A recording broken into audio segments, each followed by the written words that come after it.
Good morning Chandini. Good morning Preethi. So வெள்ளிக்கிழமை மங்களகரமா வந்திருக்கோம். என்ன டாபிக்கா எடுத்துருப்பீங்க? நேத்து பேசின அதே டாபிக் தான் Preethi. By the way advance happy birthday. Thank you so much யா. ஒரு செலிபிரிட்டிக்கு ஒரு பர்த்டே என்னும்போது நம்ம ஷோல சொல்லாம இருக்க முடியாது இல்லையா? அதுவும் வரும் கூடிய சீக்கிரம் சொல்றேன். அது மார்ச் தான வருது, அத அப்ப பாத்துக்கலாம். ஓகே சரி, பஞ்சாயத்து அப்புறம் வச்சுட்டு இப்போ என்ன டாபிக் அப்படின்னு பாத்தீங்கன்னா, நேத்து ஒரு சூப்பரான டாபிக் ஸ்டார்ட் பண்ணோம் இல்லையா? அதாவது ஊர்லயே கிளீனான சிட்டிஸ்லாம் என்னென்னு சொல்லி. ஸோ இன்னைக்கும் அந்த டாபிக் தான் பேச போறோம். அதெல்லாம் பேசுறதுக்கு முன்னாடி வியூவர்ஸ் வெல்கம் பண்ணிடலாமா? கண்டிப்பா.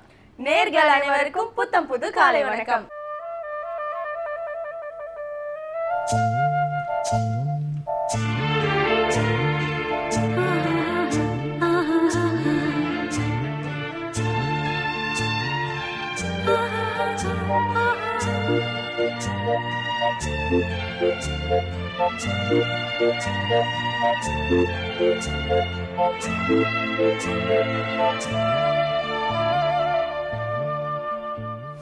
பிரீத்தி, இந்த எபிசோட்ல ஃபர்ஸ்ட் நம்ம எந்த சிட்டி பத்தி பார்க்க போறோம் அப்படின்னு பாத்தீங்கன்னா, நம்ம ஊர் Singapore. Singapore. Okay super. Okay, எல்லா திரைப்படங்கள்லயும் வந்து நம்ம தமிழ் திரைப்படங்கள்லாம் சிங்கப்பூர் அப்படி இருக்கும். சிங்கப்பூர்ல வந்து சித்துப்புனா ஃபைன், சிங்கப்பூர்ல வந்து சூயிங்கம் என்ன, ஆமா நம்ம ஏகப்பட்ட ஃபைன் ஃபைன் ஃபைன் சொல்லி அந்த சிட்டியை வந்து ரொம்ப கிளீனான சிட்டி ஆக்கிட்டாங்க அப்படின்னு கூட சொல்லலாம்.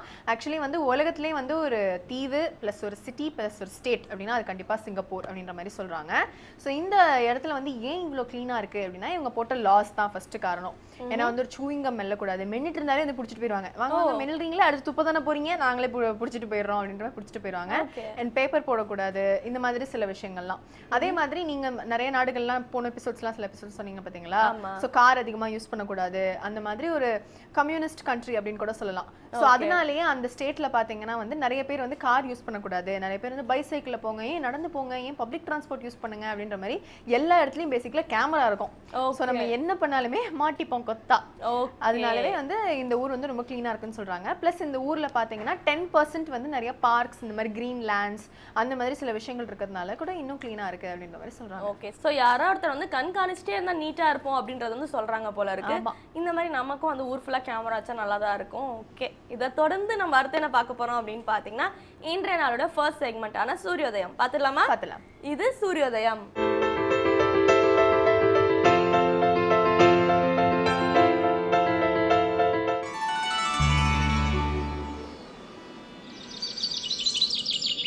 இன்று 21/10/2016 வெள்ளிக்கிழமை, துர்முகி வருடம் ஐப்பசி மாதம் 5ஆம் தேதி.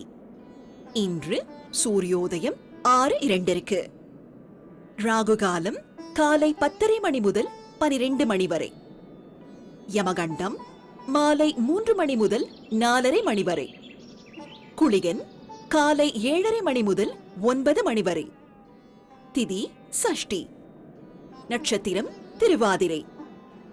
சுப ஓரைகள் காலை 6 மணி முதல் 9 மணி வரை, 10 மணி முதல் 11 மணி வரை, பகல் 1 மணி முதல் 4 மணி வரை, மாலை 5 மணி முதல் 6 மணி வரை. யோகம் சித்த யோகம். சந்திராஷ்டமம் விருச்சிக ராசிக்கு. சாந்தி, நம்ம அடுத்து என்ன பார்க்க போறோம் அப்படின்னு பாத்தீங்கன்னா, நார்வேல இருக்க ஆஸ்லோன்ற சிட்டி தான். இதுதான் நார்வேயோட கேபிட்டலும் கூட. இங்க என்ன ஸ்பெஷல்னு பாத்தீங்கன்னா, பயங்கர எக்ஸ்பென்சிவா சிட்டி. ஸோ இந்த சிட்டில நீங்க வாழனாலே பயங்கர அப்படியே பணக்காரங்களா இருக்கணும். ஏன்னா வந்து ஸ்டாண்ட் ஆஃப் லிவிங்கே அதிகம் அப்படிங்கிறாங்க. எந்த பொருள் எடுத்தாலும் டபுள் த ரேட்டா இருக்குமா. ஸோ அந்த மாதிரி ஒரு ஊர்ல வாழ்றது கொஞ்சம் கஷ்டம், இருந்தாலும் வாழ்றதுக்கு ஒரு ஒர்த் இருக்கு அப்படின்றாங்க. ஏன்னா ஃப்ரெஷ்ஷான ஏர் கிடைக்குமா, ரொம்ப பீஸ்ஃபுல்லா அமைதியா இருக்கும் சிட்டி ஃபுல்லா. ரொம்ப வந்து இந்த நாய்ஸ் பொல்யூஷன் இல்லாம, ஏர் பொல்யூஷன் இல்லாம ரொம்ப கிளீனா இருக்கும் அப்படிங்கிறாங்க. அதுக்கு முக்கிய காரணம் என்ன, நம்ம ஆல்ரெடி நிறைய சொல்லிட்டோம், பப்ளிக் டிரான்ஸ்போர்டேஷன் தான் இவங்களும் யூஸ் பண்றாங்க. அது மட்டும் இல்லாம மோட்டார் பைக்ஸ் வந்து ஸ்ட்ரிக்ட்லி நோ அப்படின்னு சொல்லியிருக்காங்க. ஏன்னா அது நிறைய ஸ்மோக் வெளில வருது இல்லையா, ஸோ அதனால ஏர் பொல்யூஷன் வந்துருமோ. அண்ட் மோட்டார் பைக்ஸ்னா கண்டிப்பா ஹார்ன் அடிச்சுட்டே இருப்பாங்க, ஃபாஸ்டா போகணும்னு ட்ரை பண்ணுவோம், ஸோ ஆக்சிடென்ட் நிறைய நடக்கும். ஸோ இந்த மாதிரி விஷயங்கள் வரவே கூடாதுன்றதுக்காக மோட்டார் பைக்ஸ்க்கு நோ சொல்லியிருக்காங்க.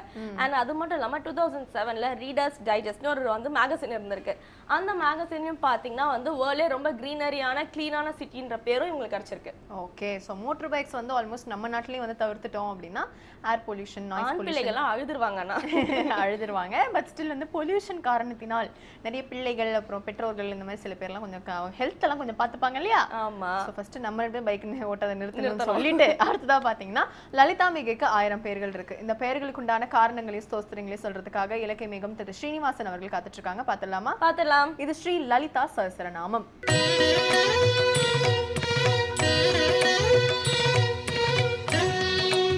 ஸ்ரீவித்யோபாசனாசக்தம் ஸ்ரீவித்யாபீடபூஷணம் ஸ்ரீவித்யாபினவம் வந்தே ஸ்ரீ கிருஷ்ணானந்த சர்க்குரும்.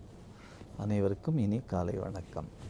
ஸ்ரீ லலிதா சகஸ்ரநாமம் அன்னையின் 1000 திருநாமங்களை ஒவ்வொரு நாளும் நாம் விடியற்காலையிலே சிந்திக்கக்கூடிய மாபெரும் பேற்றினை பெற்றிருக்கின்றோம். பைரவி, பஞ்சமி, பாசாங்குசை, பஞ்சபாணி, வஞ்சர், உயிரவி, உண்ணும் உயர், சண்டி, காளி, ஒளிரும் கலா, வைரவி, மண்டலி, மாலினி, சூலினி, வாராகி என்றே செய்ரவி நான் மறை சேர் திருநாமங்கள் செப்புவரே என்பார் அபிராமிப்பட்டர். நான்மறை சேர் திருநாமங்கள் தேவியினுடைய லலிதா சகஸ்ரநாமம். வேதங்களிலே சொன்ன அற்புதமான திருநாமங்கள். வேதம் சொன்ன வழிக்கே வழிபட நெஞ்சு உண்டு என்று சொல்லுவார்கள். அப்படி வேதத்தின் வழியான ஞான மார்க்கத்திலான அற்புதமான திருநாமங்கள் நாம் சிந்தித்து கொண்டிருக்கிறோம். அதிலே அருமையான திருநாமம் ஓம் நிராதாராயே நமக. ஆதாரம் என்பதே அவசியமற்றவளுக்கு வணக்கம் என்கின்ற திருநாமம். இந்த உலகத்திலே வாழ்வதற்கு நமக்கு ஆதாரம் அவசியம். ஆதாரமும் அவசியம், ஆகாரமும் அவசியம். ஆனால் தேவி இருக்கிறாளே, அவள் சுயம்பு. அவளுக்கு ஆதாரம் அவசியமில்லை. அவள் ஆதாரம் இல்லாமலே இந்த உலகத்திலே வாழலாம். ஒன்றாய் அரும்பி பலவாய் விரிந்து இவ்வுலகெங்குமாய் நின்றாள், அனைத்தையும் நீங்கி நிற்பாள் என்று சொல்லுவார் அபிராமிப்பட்டர். இந்த உலகம் முழுவதுமாக இருக்கக்கூடிய அதே பராசக்தி உலகத்தை கடந்து எவ்வாறு அவளாலே நிற்க முடியும் என்று சொன்னால் அது அவளாலே மட்டும் முடியும். ஏனென்றால் ஆதாரம் அவளுக்கு அவசியமில்லை. அவளே தனித்தவள். அவளே இந்த உலகத்தினுடைய சர்வ வல்லமையாலே தாங்கி கொண்டிருக்கக்கூடிய மிகப்பெரிய விஷயங்களை பெற்றிருக்கிறவள். இந்த உலகத்தினுடைய அதிசயங்களை எல்லாம் நீங்கள் சிந்தித்து பார்த்தீர்கள் என்று சொன்னால் இது எப்படி நடக்கிறது, இது எப்படி சாத்தியக்கூறாகும் என்று சொன்னால் அவளாலே எல்லாம் சாத்தியக்கூறாகும்.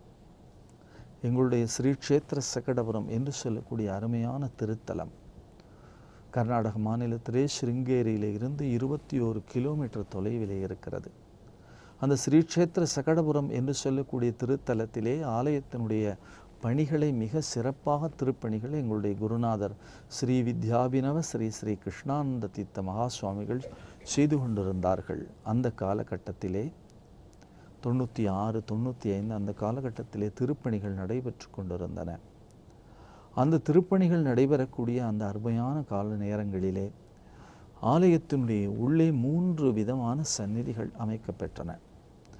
நடுவிலே சந்தான வேணுகோபாலுடைய சந்நிதி, வலதுபுறத்திலே பார்த்தால் ஸ்ரீவித்யா ராஜராஜேஸ்வரனுடைய சந்நிதி, இடது புறத்திலே லக்ஷ்மி நரசனுடைய சந்நிதி. 3 கற்கோவில்கள். இந்த 3 கற்கோவில்கள் இருக்கிறதே, இந்த 3 கற்கோவில்களுக்கு மேலாக 3 கல்லினாலான ஒரே கல்லினாலான ஸ்தூபிகளை அவர்கள் அமைத்தார்கள். அந்த ஸ்தூபிகளை அமைக்கிற பொழுது அந்த ஆலயத்தினுடைய சுற்றுப்புறம் இருக்கிறதே, முன்பகுதியிலே மிக அழகாக மிக நீண்டதாக நல்ல விசாலமான பகுதியாக இருக்கும். பின்புறத்திலே முன்புறம் போல அல்லாமல் கொஞ்சம் குறுகலான பாதையாக இருக்கும். குறுகல் என்று சொன்னால் மிக குறுகியது அல்ல, ஒரு ரதம் போகிற அளவிற்கு இருக்கும், மிக நீண்டதாக இருக்காது. அந்த வகையிலே அந்த சந்நிதியிலே லக்ஷ்மி நரசிம்மருடைய சந்நிதி மேலும் ஸ்ரீவித்யா ராஜராஜேஸ்வருடைய சந்நிதி மேலும் அந்த கோபுரத்தை கொண்டு வந்து அப்படியே அந்த ஸ்தபதிகள் பிரதிஷ்டை செய்து விட்டார்கள். நடுவிலே இருக்கக்கூடிய அந்த கோபுரத்தை பின்புறமாக கொண்டு வந்து வைப்பதற்காக கிரேனிலே ஏற்றிக்கொண்டு இரவு 8:30 மணி 9 மணியிலே இருந்து முயற்சி செய்து கொண்டே இருக்கிறார்கள். அந்த கோபுர கலசம் அதிலே போய் பொருந்துவதற்கு 4 விறக்கடைகள் இடைவெளி இருக்கிறது. அந்த இடைவெளியை கடந்து அது உள்ளே செல்ல வேண்டும். இடைவெளியை கிடந்து தள்ளுவதற்கு கிரேனிற்கும் அவர்களுக்கும் மிகுந்த நீண்ட போராட்டம் நடைபெற்று கொண்டே இருக்கிறது. இருக்கக்கூடிய இடைவெளி வெறும் 4 விரல் கடைகள் தான்.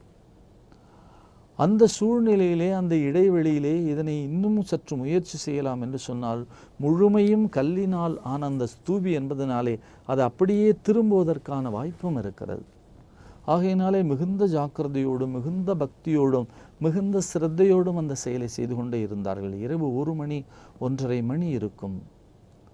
எங்களுடைய குருநாதர் சகடபுரம் சாமிகள் வேகமாக அங்கே இருந்து தன்னுடைய இருப்பிடத்தில் இருந்து வந்தார்கள். வந்தவர்கள் இவர்களுடைய நீண்ட நேர போராட்டத்தை மனதுக்குள்ளே நினைத்திருந்தார்கள் போலும். அவர்கள் வந்து நின்று கொண்டார்கள். இப்பொழுது சொன்னார்கள், நீங்கள் அந்த ஸ்தூபியை உள்ளே தள்ளுங்கள் என்று சொன்னார்கள். வேலை பார்த்து கொண்டிருந்தவர்கள், நாங்கள் 4 மணி நேரமாக போராடுகிறோம், 4 விரக்கடை அளவிலே அதில் இடைவெளி இருக்கிறது. இதை தாண்டி உள்ளே செலுத்துவதற்கு கஷ்டமாக இருக்கிறது.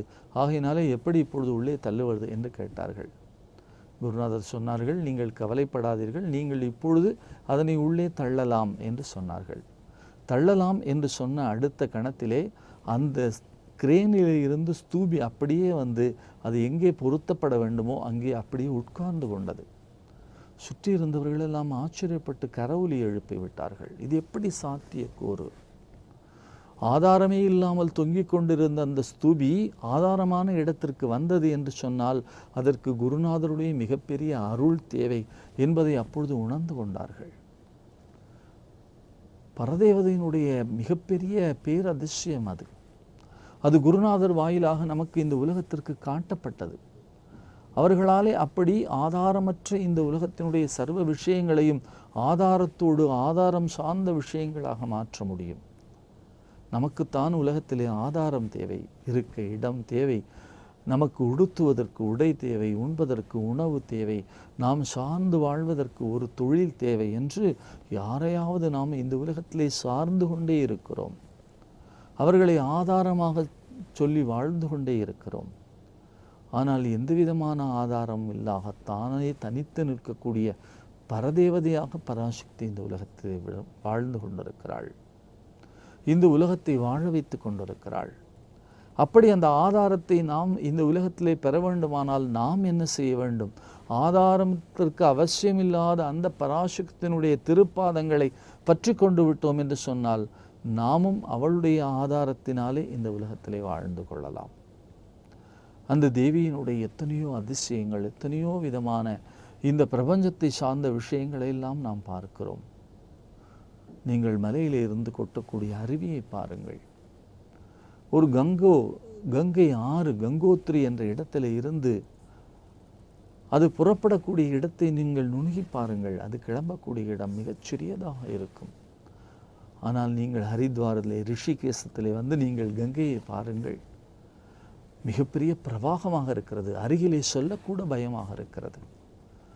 அது தோன்றுகிற இடத்தை பார்க்கிற பொழுது எப்படி இவ்வளவு பெரிய நீர்வீழ்ச்சியாக, இவ்வளவு பெரிய அருவியாக, இவ்வளவு பெரிய ஆர்ப்பரிக்கக்கூடிய ஆறாக இது ஓடி வருகிறது என்பதை நாம் யோசித்து பார்த்தால், அதனுடைய ஆதாரம் என்ன என்று சிந்தித்து பார்த்தால் நமக்கு மிகப்பெரிய ஆச்சரியமாக இருக்கிறது.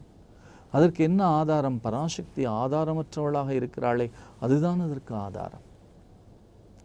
மிக உயர்ந்த மலைகளிலே மிக அழகான பாறைகள் அடுக்கி வைப்பது போல இருக்கும். இன்றைக்கும் அதனை நிறைய பேர் ஃபோட்டோக்களை எல்லாம் எடுத்து வாட்ஸ்அப்பில் அனுப்பி கொண்டே இருக்கிறார்கள். அந்த கல் எப்படி அசையாமல் விழுகாமல் அப்படியே நின்று கொண்டே இருக்கிறது? அதற்கு என்ன ஆதாரம் என்று பாருங்களேன். இதையெல்லாம் யார் சமைத்து வைத்தார்கள்? இதையெல்லாம் யார் சொல்லி வைத்தார்கள்? இதையெல்லாம் இந்த பிரபஞ்சத்தினுடைய இரகசியங்களாக யார் செய்து வைத்தார்கள்? ஒரு அழகான கல்லை எடுத்து அந்த கல்லை செதுக்குவதற்காக ஒரு சிற்பி உளியை கொண்டு அடிக்கிறார். அடிக்கிற பொழுது அந்த கல் சரி பாதியாக விடுபட்டு போகிறது. உள்ளே இருந்து ஒரு தேரை வெளியே வருகிறது. அந்த தேரை அந்த கல்லுக்குள்ளே, காற்று புகாத இடத்திற்குள்ளே எப்படி வாழ்ந்தது யோசித்து பாருங்கள். இந்த உலகத்திலே எந்த ஆதாரமும் தேவையில்லாத அந்த பராசக்தியினுடைய ஆதாரத்திலே அந்த கல்லுக்குள்ளே தேரை வாழ்ந்தது. கர்ப்பப்பைக்குள்ளே இருக்கக்கூடிய குழந்தை அப்படி வாழ்ந்து கொண்டிருக்கிறது. கல்லினுள் தேரைக்கும் கர்ப்பப்பையிலே இருக்கக்கூடிய குழந்தைக்கும் அவள் ஆதாரமாக இருக்கக்கூடிய பரதேவதை என்று சொன்னால், அவள் இந்த உலகத்திலே தனக்கு எந்த ஆதாரமும் தேவையில்லாமல் மிகப்பெரிய, மிக அவசியமான, மிக அற்புதமாக விளங்கக்கூடிய சுயம்புவாக இந்த உலகத்திலே இருக்கிறாள் என்பதுதான் உண்மையான விஷயம். ஆகையினாலே தான் அவளுடைய திருப்பாதங்களை பற்றி கொண்டு அவளையே ஆதாரமாக நாம் நம்பி இந்த பிரபஞ்ச வாழ்க்கையை நடத்தினோம் என்று சொன்னால், எந்நாளும் அவள் நமக்கு மிக உயர்ந்த தன்மையிலே ஆதாரமாக இருந்து வாழ்க்கையை நடத்தி தருவாள். அவளுடைய பொற்பாத கமலங்களை இந்த விடியற்காலையிலே பற்றி கொள்ளுவோம். அவளையே நம்பி நம்முடைய வாழ்க்கையை ஒப்படைப்போம். அவள் நமக்கு எந்நாளும் வழிகாட்டும் பிரபஞ்ச சக்தியாக நம்மோடு கூடவே துணை இருப்பாள் என்பதனாலே தான் ஓம் நிராதாராயை நமக என்று சொல்லக்கூடிய லலிதா சகஸ்ரநாமத்தினுடைய அருமை திருநாமம் நமக்கு இந்த பாடத்தை வழங்குகிறது. ஆகையினாலே பராசக்தியினுடைய கருணையை வியந்து லலிதா சகஸ்ரநாமத்தினுடைய தொடர்ந்த அற்புத திருநாமங்களை தொடர்ந்து சிந்திப்போம். நாளை சந்திப்போம். நன்றி, வணக்கம்.